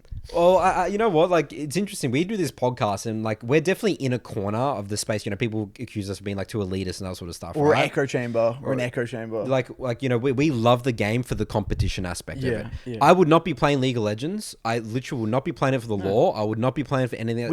We wouldn't play the game if it had no rank. If there was no ladder, we would not be playing the game. We wouldn't play the game. We would not give a fuck about the game. No. Right? That's what makes the game. We're not for casual players, though. No. We're the people watching this. That's right. Shouldn't be casual players. Like, if you want to dick around in ARAMs and get your mastery points up and flex your skins. That's not our audience. That's not our audience. You can do that. There's nothing wrong with that. That's a different audience. That's a different type of gamer. Right? We're here to be competitive and better yourself. And what I think that our podcast and what we'll see over the next couple of years, I think people will start to, I mean, it's always going to be increasing. People are going to get better and better and better and better, right? Then I reckon in, for maybe 5-10 years, the gold player is now like a pretty competitive individual. Yeah. But we're just not there right now at the moment. We're not there yet. And I think a big part of what this is also why the entire thing is skewed is that there is casual gamers in gold. In plat. Yeah. There's casual gamers in plat. Yeah. And that actually damages the reputation of the rank system. But the only reason that's the case is because the game is so goddamn new. The game is new. Yep. It's only been out for 12 years. Yeah. And again, I don't think any game has really earned, in general gaming, the mainstream, it's never earned any respect in terms of a serious thing that you can use to build skills. And Jono talks about moving to just think about how much we're thinking about. I always think about if I keep playing League until I'm 60, 70 years old, I will be switched on at 70 because you don't have fucking much mental energy. Yeah. I'm just if I can keep this up, I'm going to be a fucking switched on, Tying back to that other point, Nathan, this progression has actually happened in every sport. So think about another traditional sport. Let's think about let's take one that we might know more about, which is Australian Football League, right? Aussie rules. Equivalent, it's our biggest sport in Australia. Back how long ago? 20 years ago. More than that. Maybe 25 years ago. Was it 25 years ago that people in the AFL or 30 years ago were working professional league and had a job at the time. So people had a job. Yeah. I think it was 25 years ago, wasn't it? Yes. About 25 years ago. In the 90s. In the 90s. People who were playing for the most prestigious teams that we know of now were Richmond Tigers, Essendon Bombers and stuff like that, right? They were working full-time jobs and then just going to training after work and then playing on a weekend game. They weren't getting paid enough to take the game seriously and dedicate their lives to it, right? Take it to the next level. So what happens when that's the case is that permeates down through all the other leagues. So then there's AFL at the top, which is the top league. Then there's VFL. Then you have all the TAC Cup, all these other ones. All of them are just worse. So the average player back then, who was just probably moderately athletic and had a bit of a passion for the game, they could probably get to VFL because the competition, the barrier to entry was so low. But obviously, over the past 20 years, it's becoming ultra competitive. Even people in high school stuff, they have strict regimen, they have a strict mindset. Yeah, they train all days of the week. They're stretching, physios, weight training. They're doing everything just to get to the highest division local clubs. So the actual level just to get into Div 1 or your local teams is so much higher. But that's the same thing happening in League. In League, right? Back in the day, think about TSM in season 2. They're all dicking around eating junk food, barely any reviews, getting it's not high performance whatsoever, but they were at the highest level. They were dominating NALCS. Even the C9 in season 3, was it? That would dominate was season 3, T9? 4. Season 4? Yes. Where the C9 would dominate. You can't say any of that was high performance, individual elite performance shit. No. They had no idea what they were doing because the game was new. So over the next 20 years, you're spot on. This is going to, at the high level, it's going to change. The collegiate level, the amateur levels, and in solo queue, especially, it's going to mimic it. We're going to have very, very, very good challenger players. Diamond's going to be more respected. The level it takes to get to Diamond is higher. The overall, everything will be risen at every rank. It's just going to be the exact same. Gold will actually be way higher. The level of, even now it is, the gold level now, comparatively to what it used to be in season 3, is incredible. Incredible. I actually had some hot take a while ago. It was saying how a gold 1 player now would I've had some of my gold clients that incredible, pretty good at the game, and Milk Puddle, for example, would beat pro players of season 2 by far. Not even in my opinion. Season 2, Milk Puddle now in Gold 1, Plat 4, would rival and do well into pro players of season 2. Yeah. It's incredible. Yeah. I have these hot takes like that, and I'm still not sure about that one. Well, yeah, that's just from what I've seen. Because like the fundamentals, because back then, Nathan, Yeah. everyone's wave management was terrible. Yeah. So I don't know what a goal one. I don't know what you're talking about. Yeah, well, Milk Puddle's a bit of a special case. Though. Okay. He's not an average Okay. goal one player, but 'Cause like if I think about with my- Zed, he has a lot of champ mastery. Like Yeah. he's like, I'm not saying with every champ, with his Zed specifically, like he's really good at Zed. Because if I'm trying to think of anyone, even my platinum members, if I think about me in season 3, that would not even be close. Still, Nathan, I think you're overhyping yourself. no, here. dude, I'm serious, dude. I'm serious. But you also got to realize the game was different back then. Like, but Nathan. We're not gonna get into this. Yeah, we're not getting. This is a whole other. This is a whole nother. All right. This is a whole nother ball game. All right, so I tried to make this video for Jungle. Oh yeah. Because when it started going viral, I was like, all right, well, let's do the Jungle one. So I got an account. I didn't know how to approach it because you know how you like put limitations on yourself. Yeah. Limitations on yourself in terms of like not flashing aggressively and stuff. And like, so I got in, I'm like, okay, I'm going to do the same thing, not flash aggressively or like only react, right? Like make no aggressive plays, no aggressive dart, not even invading counter jungle. Yeah, that's weird. Isn't It was really strange, right? And then what I found myself, I was in the game and I was like fucking F keying everywhere. And like, I was actually streaming to my Discord. I'm like, Nathan, stop F keying. This is unrealistic. I'm like, What is realistic? What's a fundamental? Well, like the fundamentals would be like clearing your camps properly, right? Yep. Tracking the enemy jungler. Like I tried to do stuff, but there was some weird stuff going on. Yeah. And like I got just level 1 invaded. Like I got level 1 invaded my first game. And all I did was kite back, but Yeast kept running at me. Yeah. And then we just like triple killed them. But like I play that mechanically at a challenger level, you know? So like it was fucking useless that game. Yeah, you know that what he would do. Yeah, well I know what I'll do. If I was the bronze in Zao, I'd probably as well just be auto attacking him. But I kited back into my team and I smarted the red buff and he'll back up and he was like didn't do that. Oh no. So like it was pretty chaotic and I was like, this is actually pretty interesting. And then I played another game playing only locked camera. And then I was like, okay. And I was playing Nocturne. And I couldn't fucking ult anyone because I was playing on locked camera. Right, and you weren't F-keying. Yeah. And I'm like, okay, so like my conclusion was, so you know, like the typical general jungle advice that's already out there, I believe, is like hit your camps, get strong, and then like fight people, right? For mid lane, you sort of had to prove that you don't have to do any aggressive flashes, which is completely counter narrative. But that narrative already is there for jungle, I feel like, which is not jungling in my eyes. I think it's fine as well to get to, you know, bronze and stuff like silver, but I felt really uncomfortable, like trying to think, like, I was like, how the fuck do I explain this? And my conclusion was, I don't think iron, silver, bronze, even low gold should be jungling. I don't think that that's a role you actually learn the role jungling. You're just playing League of Legends and champion mastery is just straight up. That's it. Just straight up. Like fuck fundamentals, nothing. Yeah. Just like if I was to make the video, I wouldn't even be talking about that. It's just like, know how to play your champion. That's it. Yeah.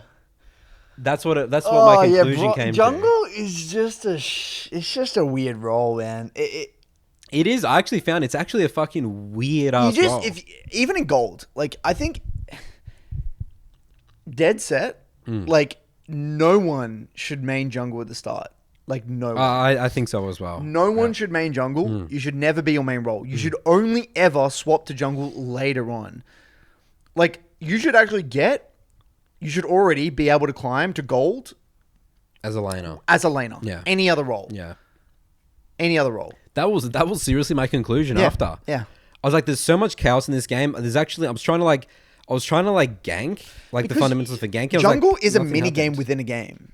It's a mini game within a game. It really makes no sense to play jungle because you're not interacting with other people. You're not learning. Like you can just bypass so much by not interacting. And that's the advice already out there. I think that everyone sort of like, and that would work, that. but you just don't learn shit. Yeah, you don't learn shit.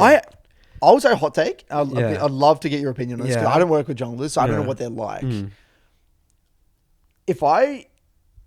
I don't want to say this definitively, but as a starting point, if I was a jungle coach, I would actually try and break the model.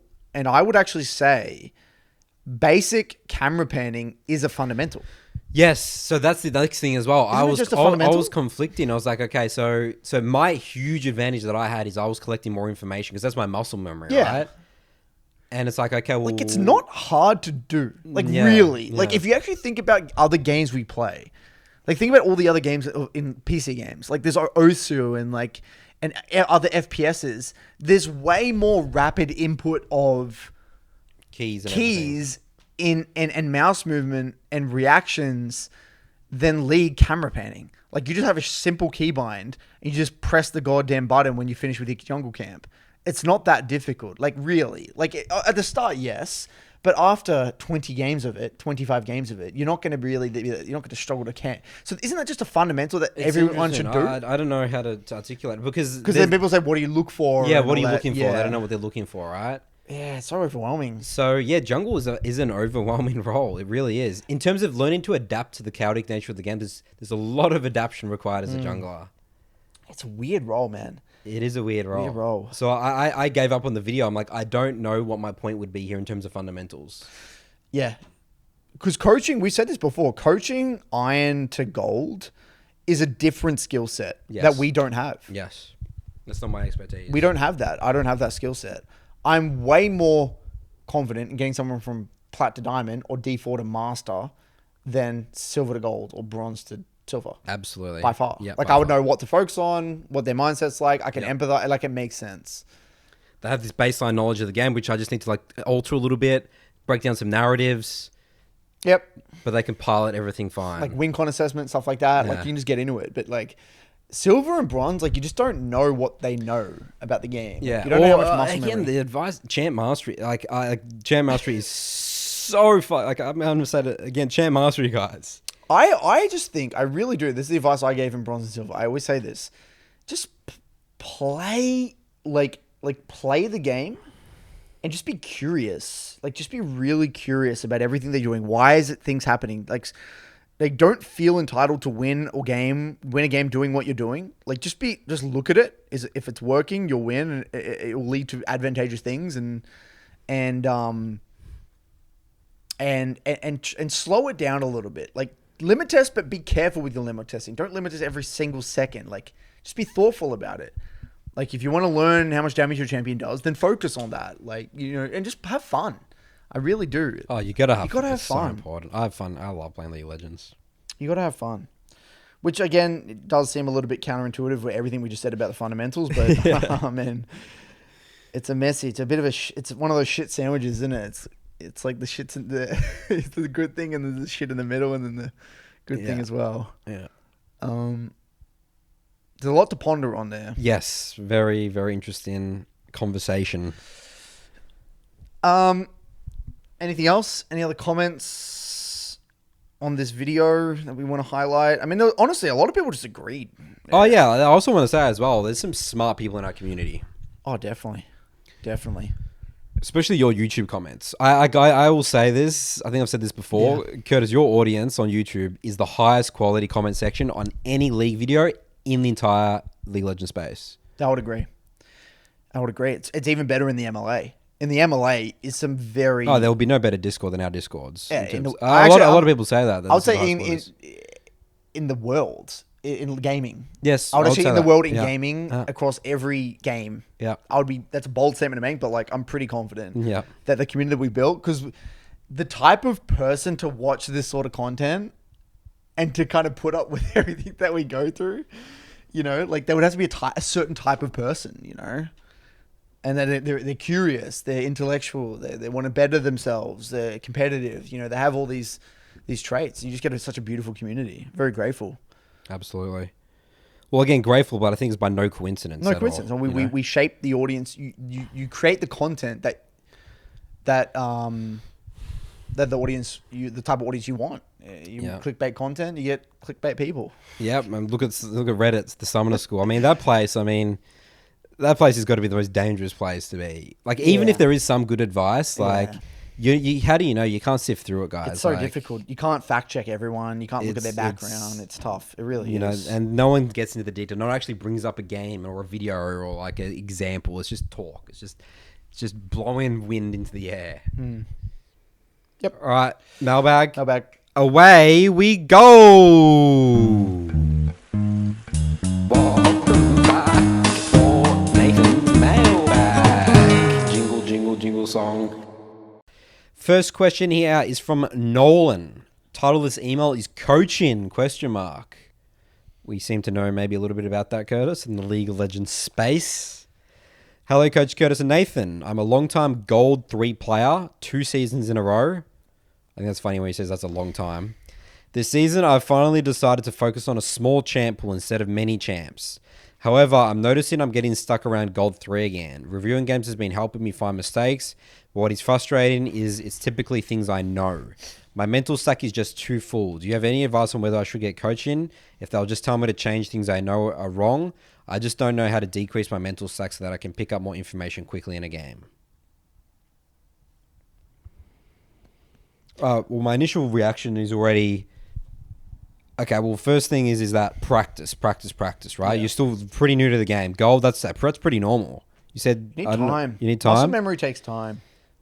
You say that you know what's going wrong. I don't know about that one. You might have a good idea. I mean, again, it's hard. I just don't know, right? So a coach might be able to push you into, you should be focusing more on these things in your mental stack. I'll keep it really simple. Here we go. If you know what is going wrong, pick like one thing, right? One thing you believe to be a trend, and just remind yourself in every lull state to think about that thing. That's it. Okay. Until it becomes habit. So let's say I'm assuming one of them is maybe thinking about getting a reset. Maybe he gets caught up in the lane. Check your gold. And like something like that. He just overstays in the lane with a lot of gold, doesn't plan a reset, right? If that is a trend and that's happening a lot, remind yourself heading into the game, okay, I want to make sure I'm keeping aware of my gold. Now, what's going to happen, naturally, we know when you focus on something, other things are going to go down a little bit, right? Because it's occupying too much in your mental stack. The more you do it, though, it will get to a point where it's like we never not look at our gold, right? It's like you never not look at your gold. You're always looking at your gold. Yep. And that's just the way it is. And then you go one at a time, and then you break them down, you add them in until they become habits. That if you're getting overwhelmed and you feel that you know what's going wrong, but there's all these things, pick one or two. Literally one at a time. One by one, start chipping away. That would be my advice, man. And lull state usage is going to be a really good one. Just on your resets, in between the waves, calibrating, reminding yourself what you need to think about. So you don't think he needs a coach? No, by the sounds of things. Okay. Well, again, I'm not entirely sure he knows exactly. Yeah, I mean, look, what I would say is try this first. But just try it first. Yeah, and if this doesn't work, then right. yes. Yeah, if this doesn't work and you did this and it's getting you no results over the next 3 weeks, 4 weeks, then yes, maybe look into it. All right, next one here is from Bradley. Title of the email is BBC question. Doesn't give us much context. Hello, Curtis and Nathan. My name is Bradley. I've been playing League from the end of Season 9 and can consider myself hard stuck silver on the EUS server. I feel like one of my main issues with the game at the moment is my inconsistency, as despite enjoying the game itself, I don't seem to enjoy any champions or roles in the game, causing me to change champion every other game. Of course, which I've made multiple accounts and got in them to silver to test champions for at least 15 games. And roll every few games. I just wanted to know if this is a common occurrence and what you think would be the best way to move forward, as I'm completely stumped. I should note I'm completely aware that fixing this issue won't cause me to instantly become great at the game or anything, as I have many other things I need to work on. However, I feel like I can find a fix for this. I can start to improve at the game at a faster pace, having to not relearn champions roles every day.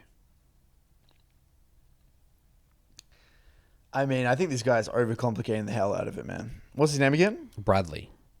Do you mind if I start? Go ahead. I think number one, he's looking for something that doesn't exist. By the sound, he said, sorry, I tried all these roles and all these champs, only 15 games, right? I think that you're conflating with what you enjoy with like winning. Yeah. Does not... You have to like all in on one to actually get the wins, to actually have the fun. Think of all right, a really simple analogy. Think of League as like an MMO, okay, getting from levels 1 to 10 is always kind of fun, right? It's like it's like you have a bit of fun, right? You're in the starting area, you're killing a few little spiders and shit like that, right? Okay, I wonder where you're going with this analogy because I actually have the perfect analogy for MMO. And then from going from 20 to like 50 is like shit, right? The most fun in the game is when like your end game and you're doing all like you've high level content, like high level dungeons, like getting all the gear, like you're doing all the high level shit. What you've done is like you're making a character of every class, getting them to level 10 and just throwing them in the bins. Oh, this is boring. It's getting too hard now. But you don't actually know what you like until you've actually gone over that hurdle, gone deep down one route, and then you'll actually be able to kind of see higher level about the game. And so generally, we all have an inclination to kind of like a particular style. We might not be like a champ, but you'll know what style you like. Like I kind of always knew I loved mages. Like I played mages in every game. So I just knew I wanted to go down a mage route. And I just picked one. It may not have been the perfect one. But as I started to go deeper down that route, I started to really find out what I like. And then I went back and then I started to pick another 2 champs and I went deeper on those. So push yourself past the pain barrier of that like 20th game and then just go deep and then be curious and you'll start to have more fun that way. Yeah. Fun comes from mastery, not from being a beginner in every jack of all trades. What were you going to say? Oh, that was pretty close. So when you start leveling up in an MMO, the first like 10 levels, they're really quick and they're fast. You unlock abilities like really quickly, right? But once you get to levels 20, 30 and stuff like that, you're unlocking, it takes longer to level up and it takes longer to unlock abilities. And you actually don't have all the abilities and you don't actually know how the class works and how all the abilities work with each other until you unlock them more at like level 60. So that's yeah, I mean, yeah, you're close. I use it more as like an abilities because you don't unlock everything until you're just going 60. Deeper on why it sucks between 10 to 50, 60. Yeah, it makes sense. Yeah. Because it's like less dopamine as well, right? Yes. You're getting one ability every 5 levels, which could take weeks or whatever it might be. Yeah.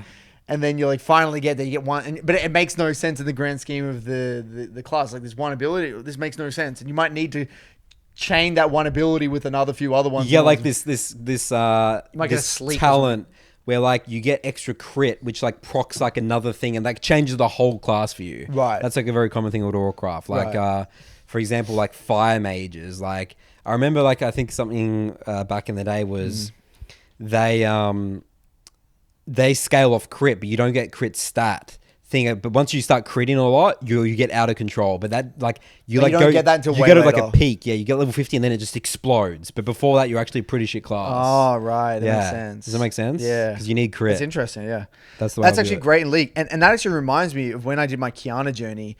I hated the champ for a huge portion of it when I was doing it up until I started to get competent, and then I had a blast. And it took me like 80 games to actually really have fun. Legit. Like I'd probably find like levels, like I think first 20 games, I'm miserable for 60 games. And then I started to have a bit of fun. But I knew at the end when I had that mastery, it was going to be great. So long-term thinking. Hope those analogies helped Mr. Bradley. All right. Last question here. It comes from Blake D. Will playing more make me better quicker? Hi, Nathan and Curtis. Greetings from SoCal, and I hope you two are having a lovely day. I have a question that has been on my mind for a bit and would love to hear you guys' input on the dilemma I'm going through. To put in some context, I'm a gold jungle main in Nathan's Sol2 Academy. Best jungle community to exist ever, by the way. This is him saying this, by the way. I'm not pulling this out. It seems very convenient that this guy was picked, doesn't it, guys? Yeah, maybe. And have been spending much of my season refining my process and getting into the details as much as I possibly can. My question is regarding the amount of games I play per day. In the beginning of the preseason, I really only had the mental fortitude to play 1 3-game block a day. Overall, however, playing the game every day I found often would lead to burnout, in which I would take many days off to recover. Around mid-January, I bumped the volume up to 2-game blocks a day and incorporating 2 days of not playing at all and thinking about League as little as possible during that time. Now, as of last week, I find that I am now becoming more comfortable, though to play 2-3 game blocks in a day, but during the end of my second block, the level of my gameplay goes down very significantly, which is leading me to feel a burnout very similar as to when I started playing ranked seriously in preseason. Should I keep trying to push myself and get used to playing 2-3 game blocks a day? I have the time for it, with my ranked goal of being Diamond 1 by the end of the season. It feels as if getting... in gold. Yes, in gold.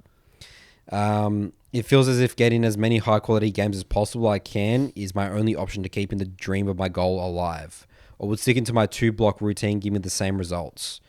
What level of games played becomes redundant? Have I reached that level already? Would love to hear you guys' feedback on the issue. Gold to D1.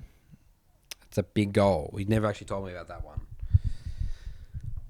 I think that's maybe a little bit unrealistic expectations, like shooting high. Yeah, it's like, sorry to roast him, Blake, but it's kind of like someone who has no money, wanted to become a millionaire, but only works 6 hours a day. That's like the way I envision it. Okay. You know? Sorry to put a damper on things, but it's like, it's such a massive gap. You know, you're coming in with like, what's the minimum I should do? It should be the other way around. Like, what's the max I should do? How can I juice more out of this? Like the fact that he has to take breaks because he's like burnt and shit. There's so many red flags here. Like he's just not going to reach his goal. Like, no. Like, I'm just telling you straight up, you're not going to do it. Like, no matter how good Nathan is. Yeah. Like, you don't have the mental fortitude, period. So, like, the first step is, like, getting your mental fortitude sorted. And then we can maybe talk about goals. Like, I have another one, a client like this, Zenji, you know, like, mentally, when he came in to the MLA, just mentally weak. Just give up, not gonna, like, just doesn't have a learning mindset. And it's like, we got to just realize, like, just come to, let's just cut all the crap. Like, whatever goal you have, let's put that aside for now. Let's just realize that, like, you struggle to play a 3-block. Like, fuck that's everything like step else. one. Like, let's like learn how to walk before to run. Like, let's learn how to to play a game of 3 games, and not just be mentally exhausted after 3 games. And then we can talk about what we can do. Like, and I think the theme, I've worked with many clients like this. Their biggest problem, it's not their ability to learn. It's not even their ability to like. It's like these. It's like they have such. It's expectations. It's draining. Like, imagine if every day you're coming in. Like, imagine every day you're trying to be a millionaire, but you're working at McDonald's and you're making like $7 an hour.